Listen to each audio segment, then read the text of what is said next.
So, for the longest time, I thought anti-fragility was like a very wishy-washy idea. I didn't really like it, but I think I just didn't understand what it actually is. So I want to explain to you quickly what it is, how it works, why it's useful, how you're going to make an anti-fragile mindset for yourself, and why this is probably the thing which is separating you from where you are and where you actually want to be in life. Like, this is what's going to cross the gap for you. So first thing first, what actually is anti-fragility? Now, it sounds kind of stupid. Anti-fragility, what is that? So it's kind of the theory that systems can be broken down into three different subtypes. So the first subtype is a system which is fragile. So something which is very susceptible to sort of outside inputs, it very easily breaks. You can think of like a nuclear reaction, right? Something like Chernobyl or Chernobyl, I don't know how you say it. But the problem with that is when something goes wrong, everything spirals out of control and it breaks. Like, it has to be kept within these very tight parameters, and if something happens to the outside, it very quickly runs into problems. Yeah, so something else would be like a hard drive, like a physical hard drive disk, or like a CD. Like, if you drop that or if you scratch that, like, the information is gone. Like, it's completely ruined. Like, you could lose everything just from dropping a hard drive, and now it's like a terabyte of information. It's just gone. Like, it's very fragile. Like, as soon as anything happens from the outside, the whole system breaks.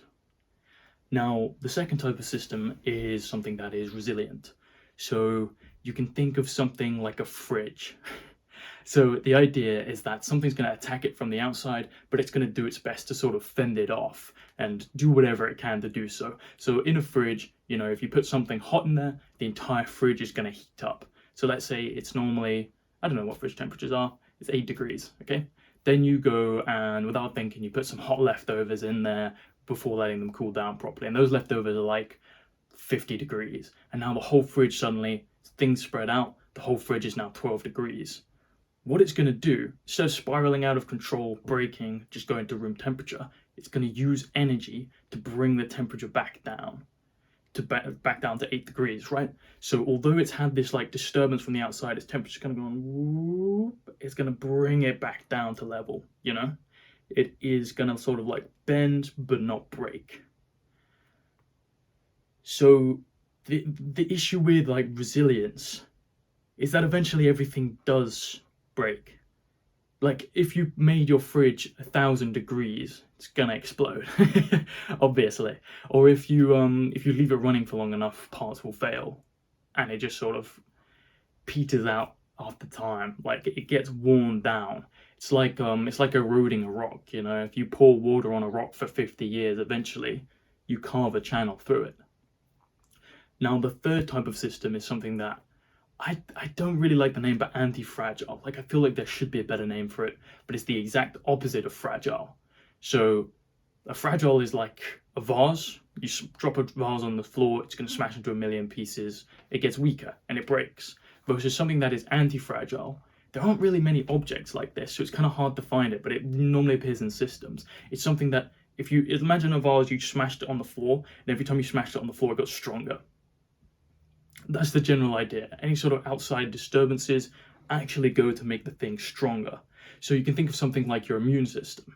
So if you get a virus, it's going to go into your immune system is going to fight it off, it will be temporarily weaker, but it's going to remember the virus, so that in future it's stronger. If you get that same virus again, it's going to beat it within like a couple minutes. Like, it knows how to fight this thing already, so every time it gets beaten, it gets stronger. Now, the useful part of this is kind of the most important system in your life is actually your mindset and your set of beliefs. So you can think of there being like a fragile mindset, a resilient mindset, and an anti-fragile mindset. And going from sort of like the fragile mindset to anti-fragile mindset is absolutely the key in getting from where you are to where you want to be. So let's say you have a goal in mind. Let's say your goal is something simple. You want to read 30 minutes a day. A fragile mindset might look at it like this. Okay, I'm going to try and read this book. I've been trying to read it for 10 minutes. I've just been reading the same paragraph over and over and over. So I get frustrated. I go, oh, this is stupid. I can't focus. I chuck the book away. I go back to watching Instagram. Immediately, the whole thing's broken. See, because I faced any sort of difficulty, the idea then becomes it's impossible.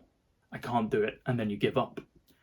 A resilient mindset may try reading it for 10 minutes, really struggle, keep going, get to 20, really struggle, get to 30, maybe get a little bit better, and then they'll do it the next day, and the day after, and then they'll skip a day, and then they'll skip a day, and then they'll do it again, and then they'll go, oh, I've kind of been skipping a couple days, they're trying it again, and then they're just kind of not staying consistent, and then given enough time, eventually they regress back to the mean of just watching TikTok, watching Instagram, doing something unproductive. Now finally, the anti-fragile mindset finds it really hard on the first day. They get to 10 minutes, 20 minutes, 30 minutes, and then afterwards they go on Instagram and they go, fuck, I did it, but this isn't how I wanted to do it. I wanted to like fully engross myself. So because they've sort of failed in a way, they actually kind of get like a little bit pissed off. And then they go, okay, I'm going to use this angry energy, channel it back in to getting what I want. They're going to try harder next time, and then they're going to try harder next time. They're going to try harder next time until all of a sudden they're doing it consistently without even thinking, and it just becomes a habit for them. They achieve the goal not with ease, but with speed, efficiently. It's not easy for them, but they do it anyway. It's kind of the idea. So when you think of like an anti-fragile mindset, you can think of the difference between someone who tries going for a run, does it a couple of times, finds it difficult, and then someone like David Goggins. He openly talks all the time about how difficult he finds his runs, and everyone knows that he's kind of a psychopath. He's a bit of a masochist. Like, he likes to go on these long 240-mile runs that he does for races and stuff just to see if he can like test his mind. But every time he goes for those runs, instead of wearing himself down, he builds himself up. Every 10-mile run makes him stronger, so he can go for an 11, so he can go for a 12, so he can go for a 15. Like, he has slowly built himself up mentally, not just physically, but mentally, by doing difficult things. If you can grow from suffering, you are going to destroy 99% of people, because most people suffer and then give up. They give up completely on whatever goal they have. So if you can just stay focused and do that, you're 100% ahead. Now, how do you become this mindset, this anti-fragile mindset? From what I've observed in other people, there are about 3 key beliefs that they all seem to have. It seems to be just like a common thread between all of them. So I reckon if you can kind of brainwash yourself into believing these 3 things, they will become true for you and will make you capable of this kind of mindset. So when I say become true, I mean, if you've heard the phrase, the man who thinks he can and the man who thinks he can't, they're both correct, because it's the belief that makes it possible. If you believe you can, you can. If you believe you can't, you can't. So you need to believe in yourself. So the first belief is, my spirit is indestructible. No matter what happens to me on the race course, in life, in relationships, no matter what happens to me, I can always choose to get back up. There is no spiritual reason that I should ever give up. Giving up is always a choice. That's kind of the spirit of anti-fragility itself, isn't it? Like, always getting back up. That's the first thing. You have to believe that truly your spirit is indestructible. No matter what happens to you, you're going to get back up. The second thing is that all suffering is momentary and temporary. So right now you're trying to run a sub 25-minute 5K, right? You're trying to run fast, and trying to do that is hard. It's suffering. It sucks. No one's going to be like, oh, I can't wait to get out and do that. It is painful, right? It is truly painful, but pain is temporary. Once you finish the run, maybe you're a little bit out of breath and you're tired for a couple hours after, but a day after, maybe you got a couple of sore legs, but then skip a week forward and you feel nothing, right? Except better. You just feel stronger, fitter, happier. Sounds like the Radiohead song. More productive. But you've actually gained from the suffering. So you have to remember that although you're suffering to achieve this task, to achieve this goal, that suffering is momentary, it's not going to last, it is the price that you are paying for greatness. So that's the second thing, suffering is not going to last. Now the third thing is that anything is possible given enough time and effort. The belief that you can truly achieve anything. Now without this, you can get back up, but what's the point? If you truly start to believe that what you're pursuing is impossible, you're going to start pulling yourself back and not pushing yourself to the level you can get to. So the first thing I want to say is a lot of you might be thinking, some things are impossible. And sure, some things are physically impossible. But if it's not physically impossible, that means it's possible. I need you to get into that mindset, okay? Because for a long time, think about in 1901, you'd probably say that 99.9% of the population thought that human flight was impossible, thought that humans would never fly. And then in 1903, the Wright brothers invent the plane. 2 years later, something that was completely impossible is now entirely possible and changing the world. People thought human beings will never go into space, will never go to the moon. And then we did it, right? Well, some people don't believe that, but I do. And then we did it. So all these things people believe are impossible are physically possible, and therefore not only can be done, but will be done by someone. And when you compare that to the things you're trying to achieve, the goals probably seem almost silly, right? Like if you were saying, I want to be rich, which is easier, being rich or going to the moon? Being rich, right? Why? Because people have done it before. So many people have done it before. So many people have rags to riches stories. They're not common, but they're there.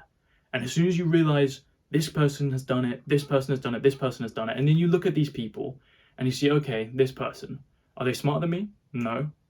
Are they more charismatic than me? No. And you go through all of the different things. Are they this? Are they this? Are they this? But they're not. You're better than them. Why have they done it and you haven't? It's because they're anti-fragile. It's because they're driven. It's because they believe in themselves that they can accomplish this goal in any way, shape, or form. So as soon as you know that it's possible that other people have done it, I need you to believe in yourself that you can also do it. That is the third part of anti-fragility. Think about the person who's always trying to lose weight, but really they don't believe that they themselves can do it. They think it's impossible. You see this a lot in the fat acceptance movement, oh, it's just my genetics. As soon as you place the blame outside of you, you lose control and you lose belief in your own ability to change. If you believe you can change, you can change and you can achieve this. The person who gains the belief, you see them, they have the amazing transformation. They go from 450 pounds down to 200 and jacked. It is possible. Other people have done it. You can do it. Get that in your mind. So those are the three things to become anti-fragile, to then go on and achieve everything you've ever wanted. So I hope you can see now that this is absolutely necessary. If you're fragile, you're going to break as soon as you butt up against any sort of resistance. If you're resilient, you're going to be worn down and eventually you're going to stop halfway along the journey. If you're anti-fragile, every single thing that gets in your way is more fuel to the fire that just keeps propelling you forwards. That's why you need to become anti-fragile. And how to do it? It's simple. It's 3 steps. Firstly, all suffering is momentary and temporary. It's going to go. I can believe anything I set my mind to, and my spirit is indestructible. I want you to actually think about those beliefs, write them down, and commit to internalizing them and making them your own. If you can do that, you can achieve anything. Peace.